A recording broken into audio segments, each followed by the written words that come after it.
From Washington, the McLaughlin Group, the American original. For over 3 decades, the sharpest minds, best sources, hardest talk. Issue 1, Hillary's emails. I did not email any classified material to anyone on my email. There is no classified material. So I'm certainly well aware of the classification requirements and did not send classified material. Hillary Clinton may be adamant, but the Inspector General for the State Department and the Inspector General for the intelligence community disagree. Last week, the IG for the intelligence community advised Congress that emails sent by Hillary Clinton on her private email server contained information that should have been classified secret. SECRET, all caps. According to the Inspector General, a sample of 40 of Mrs. Clinton's 30,000 emails showed that 4 had classified information. That's 10% of the sample. Hundreds of Hillary's emails may contain secrets, according to the IG. Mishandling government secrets is a criminal offense with a penalty of up to 1 year in prison. Last Friday, the Justice Department confirmed to reporters that it had been asked by the 2 inspectors general to open a criminal probe into the matter. 4 hours later, the Justice Department began backpedaling, saying instead that it had only been asked to probe potential mishandling of classified information. Whether or not to open a criminal probe is up to Attorney General Loretta Lynch, who has only been on the job for 3 months. Lynch must now decide whether to open a probe that could either exonerate the likely Democratic presidential nominee or, depending on investigators' findings, cripple Clinton's chances. A third alternative: Lynch could recuse herself from making the decision on grounds of a conflict of interest. In 1999, then-President Bill Clinton gave her career a strong boost by appointing Lynch U.S. Attorney for the Eastern Division of New York, a position she held until tapped by President Obama to replace Eric Holder. Question: if you were Loretta Lynch, how would you handle this political hot potato? Pat Buchanan. I'd turn it over to the Deputy Attorney General and sort of semi-recuse myself and let them control the investigation. But John, look, Hillary Rodham Clinton is suffering now the death of 1,000 cuts. They gave over 40 of those private emails, and they found out classified documents on 4 of them. That's 10%, and there are tens of thousands more. She got rid of 55,000 emails. They're asking now that she give up the server. I think her poll numbers are sinking like a stone. Her negatives are something like about 10 or 15 points higher than her positives, and her trustworthiness, it's something like 20-point gap. People believe she's not trustworthy. John, and then you got the potential of this thing blowing up down the road. That could be a landmine down the road. I'm telling you, I think Joe Biden ought to start warming up in the bullpen. Really? Well, I think he ought to take a look at this, sure. If the Democratic Party needs a savior, Joe Biden is there. There's nothing imminent. I think this whole email controversy has been, blown up out of proportion. Loretta Lynch is a straight arrow Attorney General. I highly doubt that she would recuse herself. There's a procedure you go through to see this isn't a criminal investigation of Hillary Clinton. It's looking at the State Department security system. And, I think anytime the word email appears related to Hillary Clinton, it's not good for Hillary Clinton. But controversy always comes with the Clintons, both of them. But they've got enormous support in the country. She's the most commanding non-incumbent that we have seen in a presidential race for some time. And let's remember that Bill Clinton was elected and re-elected 2 times with trust numbers that weren't that great. Remember Slick Willie and all that. Hillary Clinton has a lot of other attributes. We're not in the compare and contrast part of the campaign yet. None of the Republicans have numbers. The Republicans' numbers are worse than hers. The problem is for Hillary is that what comes next. And I when this first came out in March, my first impression was, Well, if you've got a private server and foreign intelligence services know about it, French, the Russians, the Chinese, the Israelis all have the capacity probably to hack into that. They may have the evidence there. They may actually control Hillary Clinton's destiny if they have classified material that they could then leak. Manchurian candidate. Well, no, but I mean, literally, intelligence services will hack things to try and get they've an hacked the advantage. State Department. I might Okay, add. but the private server, there was an extraordinary. At best, it was an extraordinary negligence, but at worst, again, there may be a criminal issue here. So this could destroy her campaign. Okay, here's what President Obama says about protecting classified information. This is his position, quote, "As Commander-in-Chief, I believe we must keep information secret that protects our operations and our people in the field. To do so, we must enforce consequences for those who break the law and breach their commitment to protect classified information." That was President Obama in a counterterrorism speech in May 2013.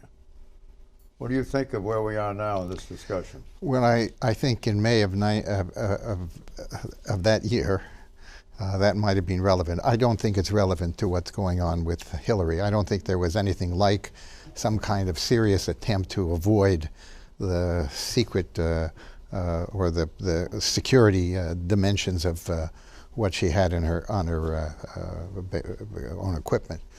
This seems to me, frankly, I can't get excited about this because it just doesn't seem to me to be the kind of thing that anybody would have done deliberately in terms of knowing. They're walking through a mine. They're walking through a minefield. I don't disagree. It's a stupid thing that she did, and I believe it comes out of an excess of caution on her part, and that's when she gets in trouble, when she's trying to be overly cautious. But it's been said many times. Her predecessors also used private servers.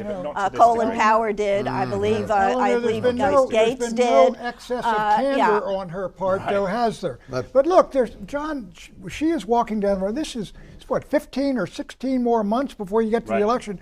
This could go boom. Right out of all the Justice Department's got to say is, we've opened a criminal investigation. All the Justice Department's got to say is, we have now begun to open a criminal investigation because it appears there are a lot more secrets, just like the ones before. As soon as they say that in the primaries, that candidacy could blow sure, but that's your fantasy. That's what you're imagining. The likelihood here is that there's nothing here. Why do you say there's a likelihood there's nothing here? Because I believe that's the likelihood. I believe in, just like you believe in the other likelihood. And the country out there could care less. Secrets on them.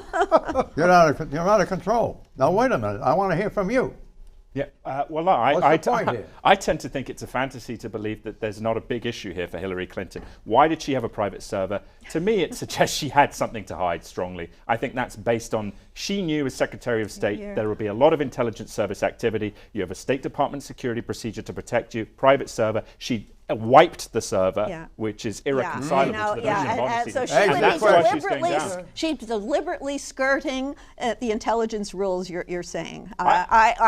I think so. Look, I think that's 10% of her emails had top secret, but we'll fight had secrets on them, John. 10% of her emails had secrets on them. It's probable that in the 33,000 there might be a few more. You know about White House secrets and classification. They classify just about everything. We got to get out. Pat raised this a little earlier indirectly. Exit question. Is it time for Joe Biden to get in the race, just in case Hillary goes down in flames? I think he ought to prepare himself to get into the race. He doesn't have to get in early. If this blows up, and it could, I think the natural leader of the Democratic Party is Joe Biden if John Kerry decide to take a look at it. You think Joe Biden hungers for the job? I think Joe Biden did hunger for the job at one time, and I think he's seeing something rising again, a real possibility, a Nixonian possibility of a comeback. We're way over. We're way over. I said earlier, if the party needs a savior, he's there. But Hillary is in a strong position, much stronger than the dialogue today suggests. He's a yes, he should get in, and you? Yes, I think if this gets to anything that we don't know now comes out again, he should get in. He should be ready to get in. Joe Biden, start warming your engines. Issue 2, Tales Out of School. And the majority leader looked at me and said, "There is no deal, there is no deal, there is no deal." Like St. Peter, he repeated it 3 times. My staff told me that afternoon, "He's lying to you." That's what my staff said. We've been around the Senate a long time. He is not telling you the truth. Senator Ted Cruz has declared war on Republican Senate Majority Leader Senator Mitch McConnell. Senator Cruz says that Mr. McConnell made a covert deal with Democrats to ensure the reauthorization of the Export-Import Bank, something Mr. Cruz and many other Republicans oppose. Senator Cruz claims Senator McConnell lied to him by denying that no deal had been struck.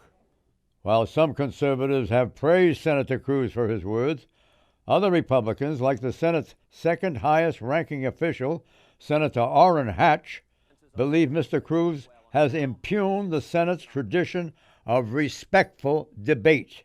Deliberation without decorum is not deliberation at all. It is bickering. And bickering, Mr. President, is beneath this body. Question, will you consider Senator Cruz a whistleblower? No. He's trying to get attention to make sure he gets on the debate stage, makes the 10-person cutoff for the Republican debate next week.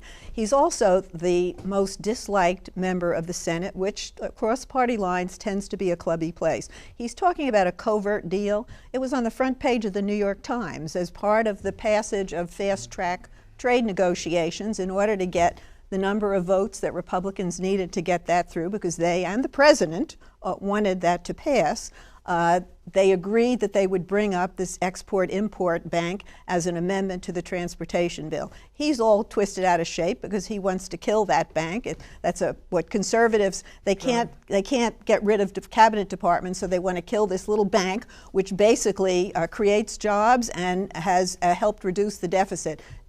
Most Democrats want it, and a lot of Republicans want it, and Mr. Cruz is out in the cold. Let me tell you what this is all about.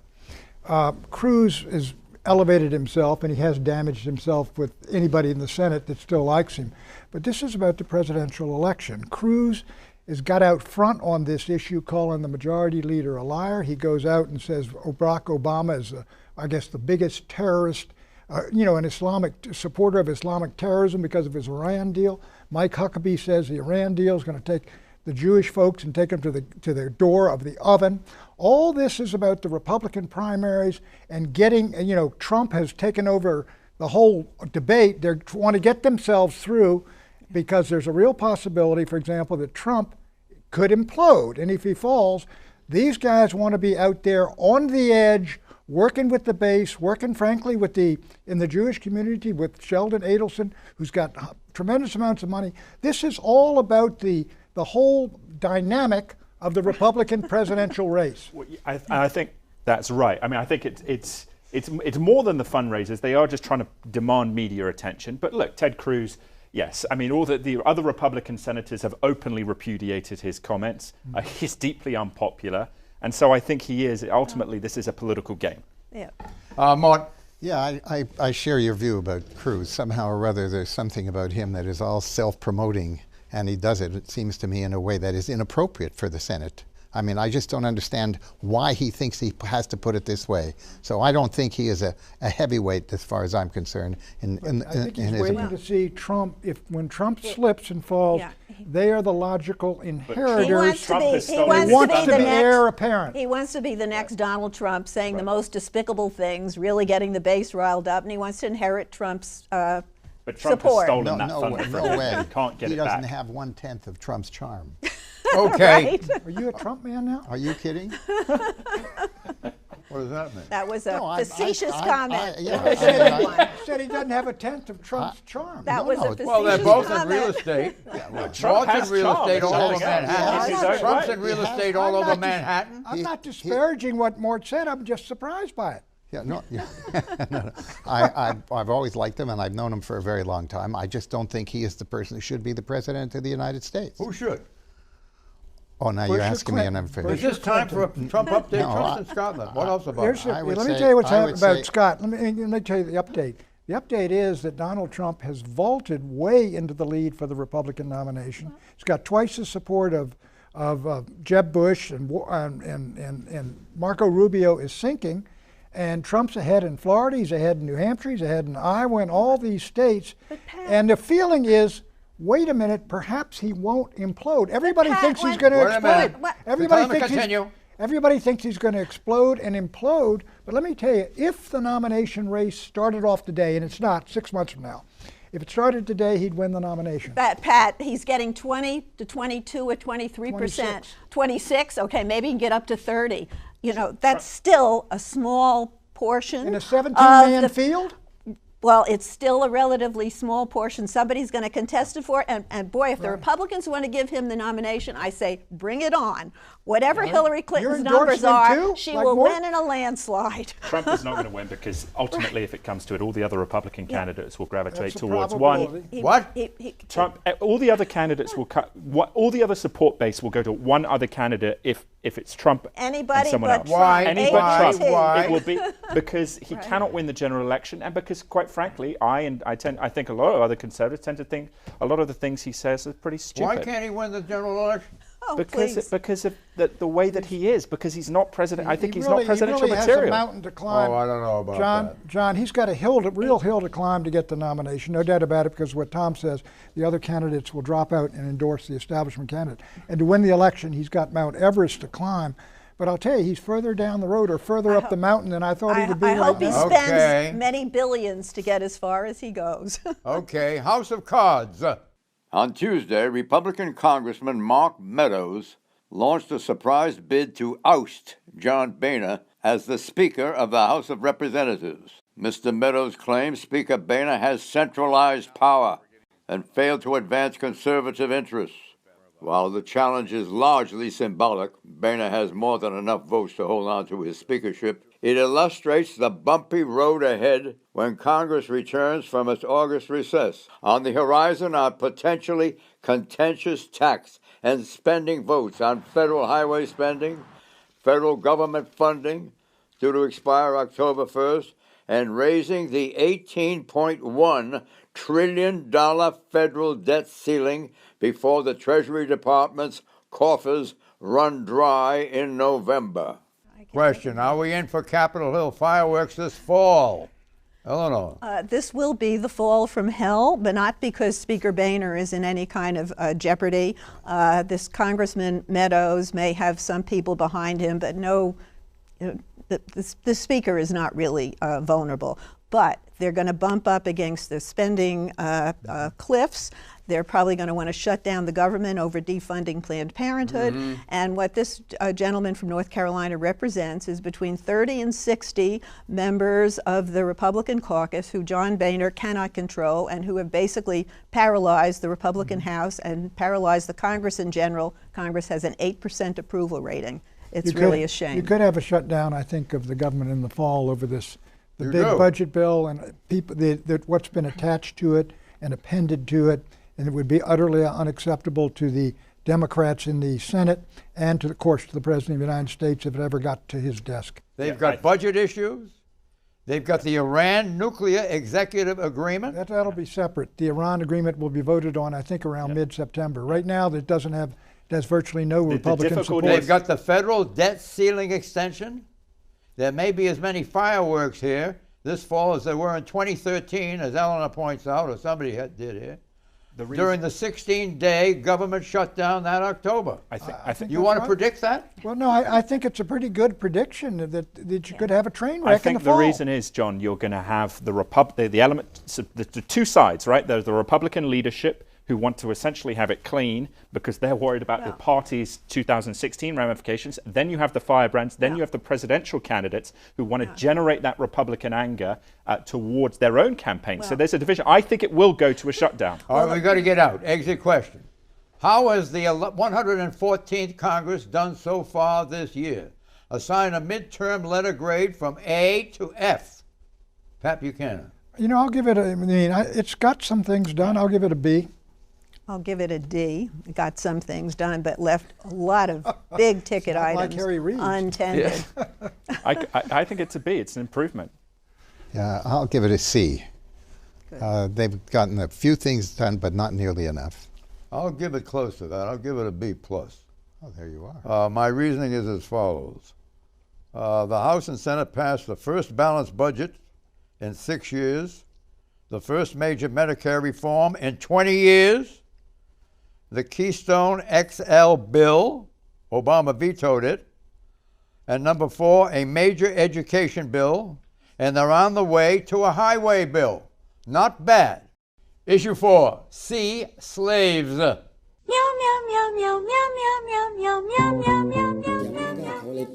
He kicked and punched me, and my nose and mouth were bleeding.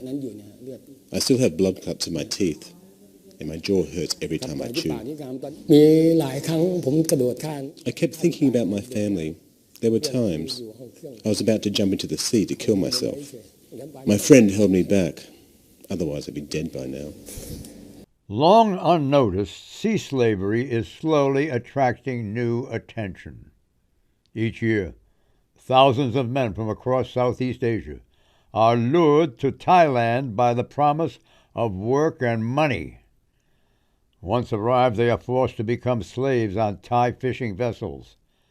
Fishing is a highly lucrative industry for the Thai economy, and according to the New York Times, the United States is the biggest importer of Thai fish.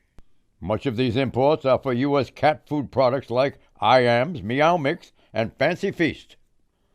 And with the average American pet cat consuming 30 pounds of fish per year, American pet owners are filling Thai wallets.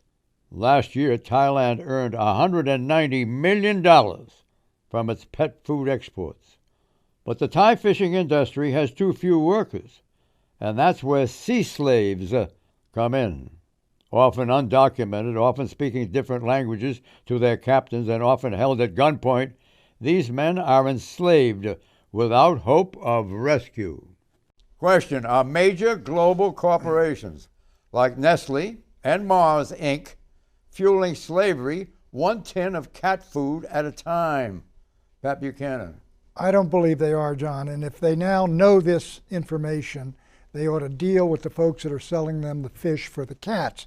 But frankly, this is a problem basically for the Southeast Asian nations themselves and their navies, and it's something where they're like Somali pirates, people that do that, and they ought to get the same treatment the Somali pirates do, and those folks ought to be liberated.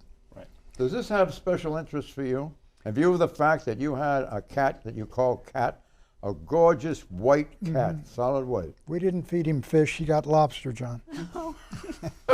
Look, the New York Times did an excellent piece of reporting on it, and this is really a tragic story. And first of all, they're overfishing the waters. The boats are going further out. They stay out for months at a time. People are kept in horrendous conditions. I think when Americans become aware of this, from a public relations standpoint, the companies that are involved are going to be just as worried about doing business this way as they remember slave labor and sneakers and clothes made in these countries, and the corporations reacted. I would hope that the corporations do react here, and especially if we're going to be entering into a trade agreement with countries in that region. This is something should be of great interest to the U.S. administration. Rogan, she's feeding a question that I want to ask you. Will you look for a can label slavery-free product before you buy? Well, I don't eat cat food, but if I had a cat, I wouldn't. But yes, I think I would. Yes. It would. I think what we'll see, as Eleanor suggests, is that we're going to move to a situation, as with tuna, that people wanted to see that it was not dolphins were not killed. So this will be no slaves were involved in this cat food. I think that will happen. I think the New York Times reporter is probably going to get a Pulitzer because it's going to be a quick cycle. But there's a broader issue. Are you pro-cat or anti-cat, or neither? I'm neither. You like cats? I have no problem with cats. I don't have a cat. But cats are intriguing. You don't know what they're thinking. Yeah. They come over and they kind of rub your leg and they look at you. There's one final broader issue here with the oceans, is that it's just one example of a lot of issues we have in the oceans, and plastic in the ocean, toxicology. My uncle and brother work for a group, Ocean Alliance, that does whale toxicology tests. The oceans are hurting. Anything that brings attention to that is a good thing. What we're at least looking at here is the fact that a lot of these fishing boats, so call them what you will, bring people in from some of the countries in Asia, and they're virtually slaves. Okay, they get terrible wages, they get terrible conditions, yes. And they can be held there for months at a time.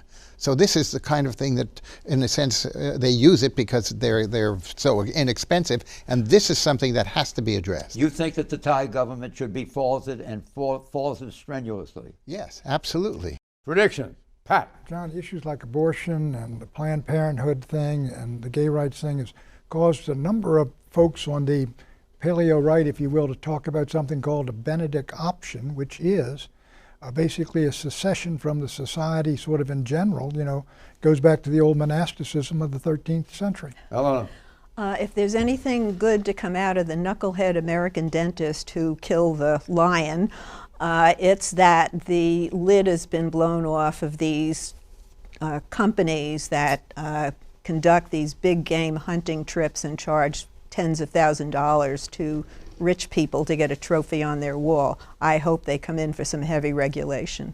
Quickly. Yeah, I'm going off Cecil the line. I think the big story coming out of this is that actually American popular society, we should be embarrassed that we've been so attentive to this and not to so many other issues like the Syrian refugee crisis or international politics, anything really. You like lions? No, always. Everybody seems to. Yeah, I live with them. Yeah. Oh, sure. I work with them too. But let me just say, the man whom I think is going to emerge and surprise everybody is Governor Perry of Texas. I was just witness to his performance last week, and he was phenomenal. Was very knowledgeable, very forceful, had a great sense of humor.